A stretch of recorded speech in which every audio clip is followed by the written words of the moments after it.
If you've watched my videos before, then you already know nearly every great prophet has cast a dark shadow over the year 2025. But as we followed the clues left behind by these prophecies, another discovery emerged, one that made everything feel even more ominous. It was a forgotten prophecy from a Zen master who lived over 1,000 years ago, a man revered as one of the 7 greatest seers in the history of ancient China. His name was Huangbo Xiyun, and within an almost lost collection of classical poems, he left behind 14 prophetic verses. Astonishingly, 12 of those 14 have already come true. Only 2 remain, and one of them contains a prediction that speaks of a world-shifting event in the year 2025. So what exactly did this ancient monk foresee? Let's find out in today's story. So fasten your seatbelt as we dive into today's mystery. But first, you might just have incredible luck if you like and subscribe before this video ends. In Europe, the name Nostradamus is often invoked as the quintessential symbol of prophecy. But in the East, there exists a figure no less revered by later generations. A man remembered not only as a deeply enlightened monk, but also as a prophet whose visions transcended time itself. His name was Zen master Huangbo Xiyun. According to historical records, he lived during China's Tang Dynasty, more than 1,000 years ago. But Huangbo was not a mystic in the conventional sense. He did not travel from town to town delivering cryptic sermons or promising salvation to the masses. Instead, he withdrew from the world, dedicating his life to asceticism and deep meditation. He believed that only by letting go of worldly attachments could one truly grasp the essence of the universe. And yet, his life was far from dry or detached from history. On the contrary, it was his profound ability to bridge the sacred and the worldly that made him such a singular figure. On one occasion, it is said that he struck the future Emperor Xuanzong of Tang squarely across the face, an act of startling defiance, meant to teach the young ruler about compassion and humility. In any culture, a monk daring to raise his hand to a future sovereign is a rare and audacious thing. It revealed that Huangbo was not merely a spiritual recluse, but a man with a vision that defied the limitations of his era. When Xuanzong eventually ascended the throne, he did not retaliate. Instead, he bestowed upon Huangbo a Dharma title, the Rude Monk, a humorous yet deeply respectful moniker. The emperor himself ordered that all of Huangbo's teachings be transcribed, among them a collection of 14 prophetic poems. Each verse was like a shard of history, written in a rich classical language filled with symbolism, a kind of cryptic code whose true meaning would only be uncovered by future generations. No one could have foreseen that 800 years later, these seemingly innocuous verses would begin to unfold with chilling accuracy. From the fall of the Ming Dynasty to the rise of the Qing, from bloody civil unrest to the golden age of Kangxi, Yongjing, and Qianlong, every major event in the long arc of Chinese history appeared to be foretold in Huangbo's verses, as if he had held time itself in his hands.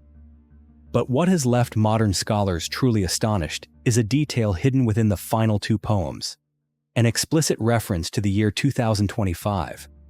Why would a Zen master from over a millennium ago leave behind a prophetic trace of a year far beyond his own time?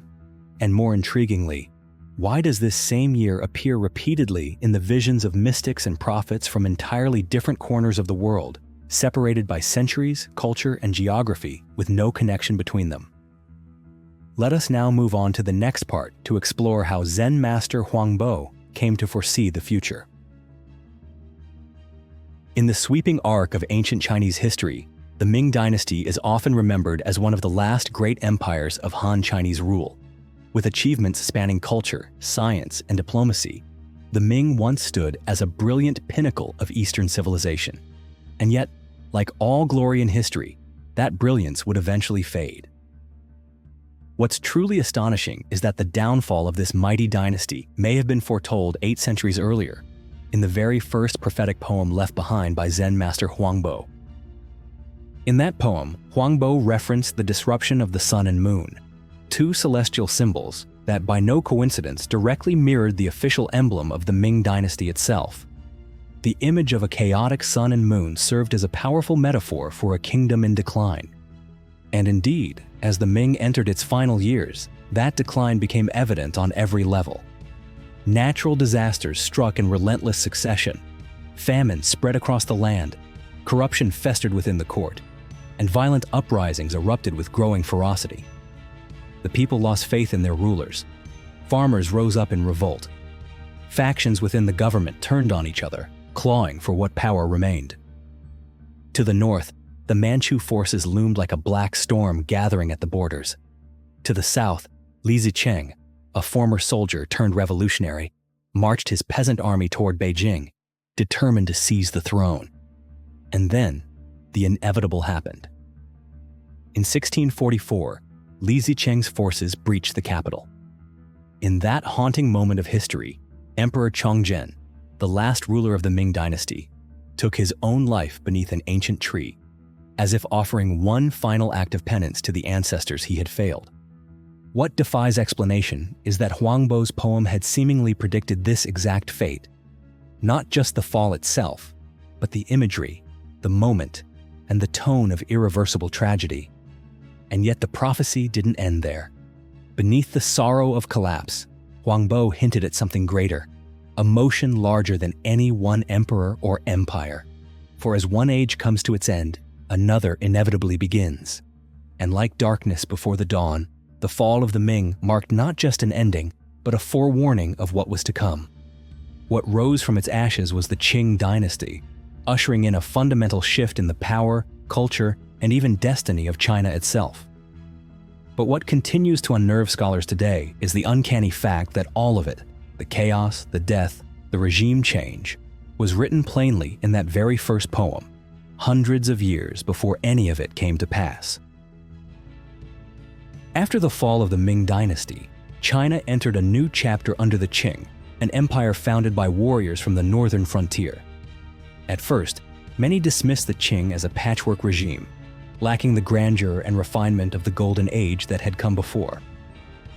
But then, a young emperor emerged, one who would silence an entire court and go on to be remembered as one of the most brilliant sovereigns in the history of the East. His name was Kangxi. He ascended the throne at the age of just 8 and would become the beating heart of an empire for more than 6 decades. And what seems almost beyond belief is that the fate of this extraordinary ruler had already been foretold in the second prophetic poem of Zen master Huangbo, written centuries before Kangxi was even born. Contrary to what some might assume, Kangxi was not raised in luxury or indulgence. Instead, he came of age in a court rife with manipulation and power struggles. At the center of this turmoil was Oboi, one of the 4 regents entrusted by the previous emperor to oversee the realm during the boy's youth. But Oboi had consolidated power for himself, becoming the de facto ruler of the empire. Though Kangxi held the title of emperor, it was Oboi who pulled the strings. What no one expected, however, was that the boy emperor would one day turn the tables with his own hands. In 1669, at the age of just 16, Kangxi orchestrated a masterstroke. He invited Oboi to the palace under the pretense of sharing tea, all while setting the stage for a trap that had been carefully prepared in secret. As Oboi raised his cup, he accidentally dropped it, an act that, in the strict etiquette of the time, was considered a grave insult to the emperor. Seizing the moment, Kangxi gave the signal, and guards rushed in to arrest the once untouchable regent on the spot. In a single calculated move, a teenager had toppled the most powerful figure in the court. What astonished scholars even more was not merely the prophecy of Kangxi's rise or his daring act of reclaiming power, but something far more precise. Huangbo's poem had also predicted the exact length of his reign.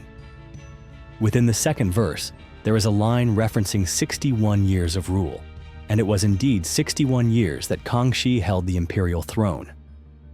He would go on to become one of the longest reigning emperors in Chinese history, his rule marking an era of strength, stability, and cultural flourishing, exactly as the poem had foretold.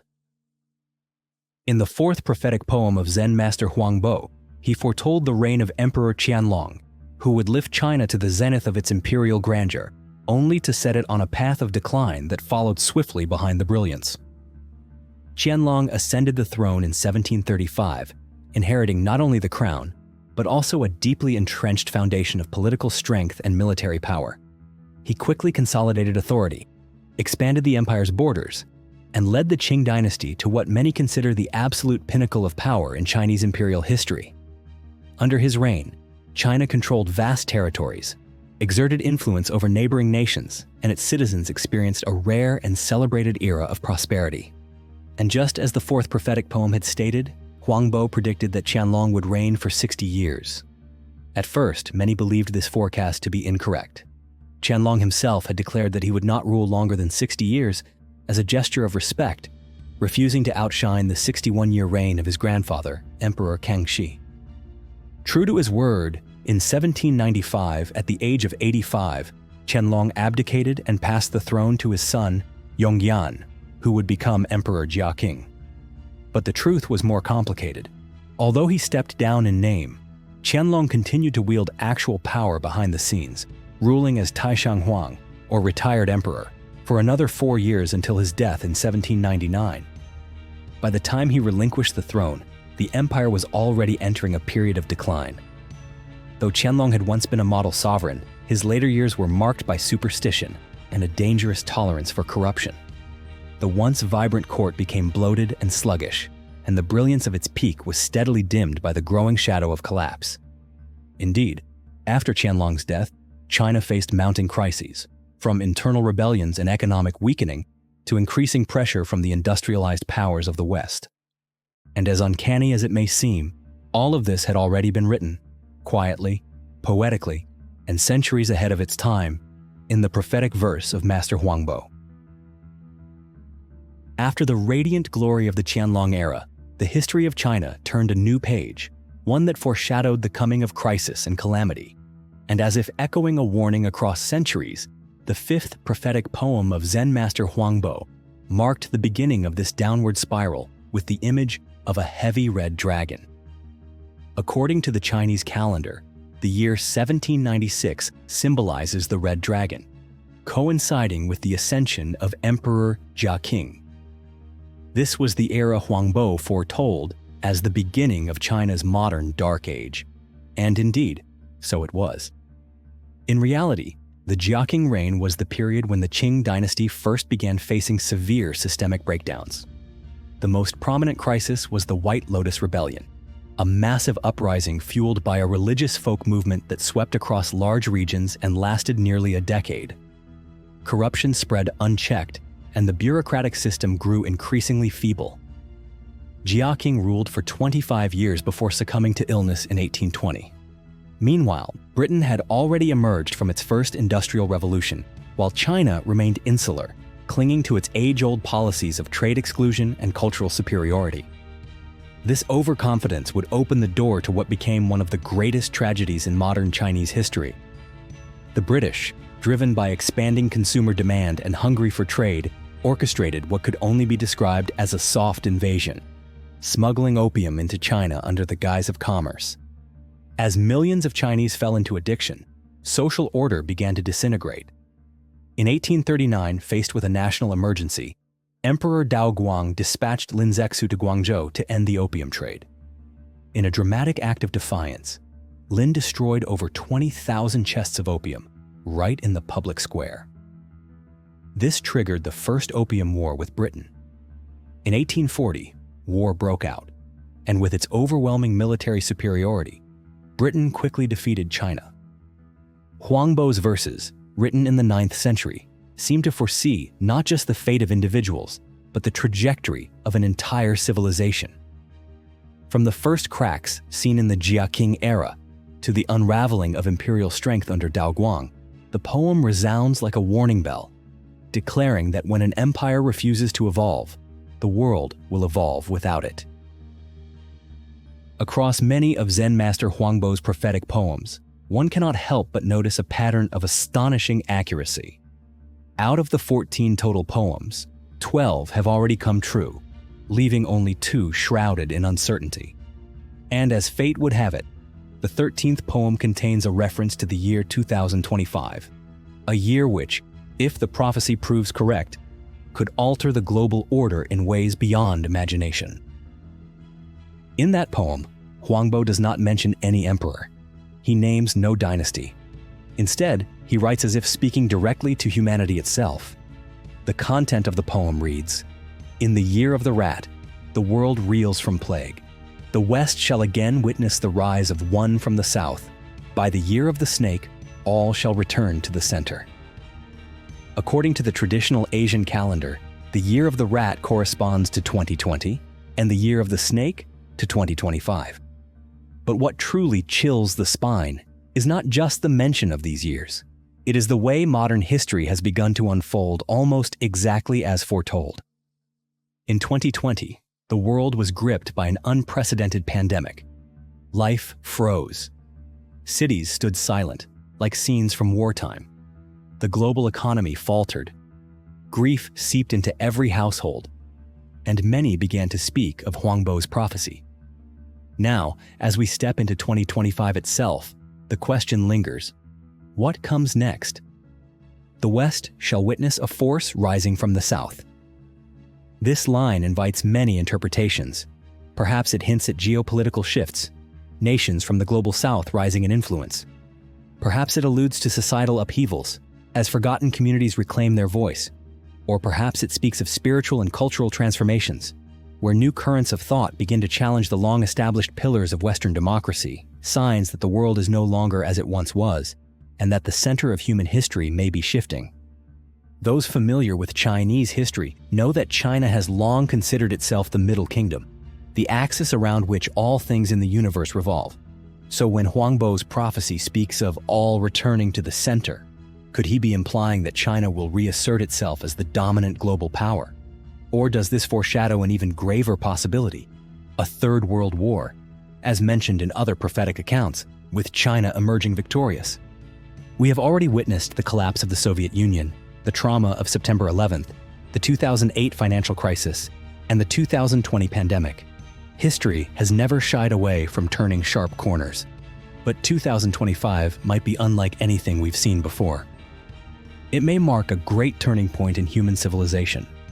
It may be a new beginning or a final end, but whatever comes, it is our choices, how we live, what we believe, and how we act, that will carry us through the storm.